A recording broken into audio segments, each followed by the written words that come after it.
everyone. I'm here to give you some tips on communicating with your spirit loved ones. So many people ask me the different ways that they can try to get more in tune with their spirit loved ones and recognize signs, know when they're around, and just be able to feel them connect with us.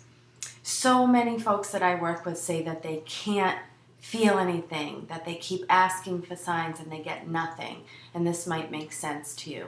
I think that one important step to take in connecting with spirit, or trying to, is being able to clear your mind. We get so caught up in our stresses and we want it so bad that sometimes that puts a heavy layer of energy around trying to connect. And it's almost like when you have an on-demand button and you're saying to your loved one, if you're really here, give me a sign right now. And what do you get? Nothing.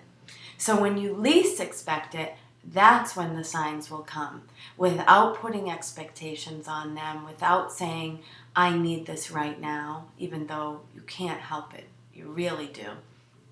So when you least expect it, you might find a penny or dime and pick it up, and maybe the date means something to you. You get in your car and you hear that song come on the radio at just that perfect time. A bird catches your eye like a hawk or a cardinal. Oh, maybe you go to sleep at night and you have a dream of a past loved one.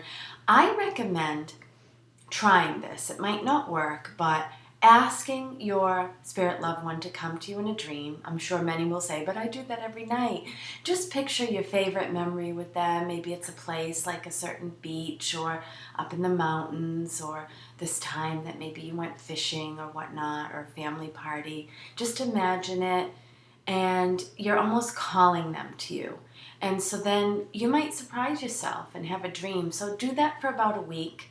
Definitely keep a journal next to your bed, or just an old pad of paper. In the middle of the night, if you feel like you had a dream, make yourself write it down, because you will forget when you wake up and you'll say, I think they came and visited, but I don't remember what they said. So it's important to do that. And just talk to them. Trust that they're talking back, even if you don't hear them, or trust that they're there with you. There's so many ways that we can try to be aware of their presence. And it might just be like you're driving down the street and you feel like someone's in the back seat. Or maybe you even see somebody that looks like them, or somebody calls out a name and it's your special loved one. They're giving these little winks from above, heaven winks I call them, like when you see 11:11 on the clock. That means eternal life. That to me is 1111, never ending. And you might see like certain numbers that are associated with your loved one. Maybe it was their sports number. Maybe it's just a random number.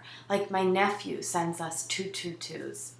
I don't know why, but that became his number, 22 or 222. My dad is 55. So I know that a lot of young people I bring through will talk about their sports number, and their parents will say, I see that number all the time. Or you look at the clock and it's the time that your special loved one passed. And you're like, every time I look at the clock, it's that time. Or you're woken up in the middle of the night for no reason and it's 3:15 a.m. or it's 4 a.m.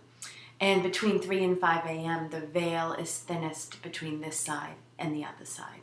So, lots of facts, lots of little, things to help guide you to get closer to your spirit loved one. Just know that love never dies, and they are with us, always.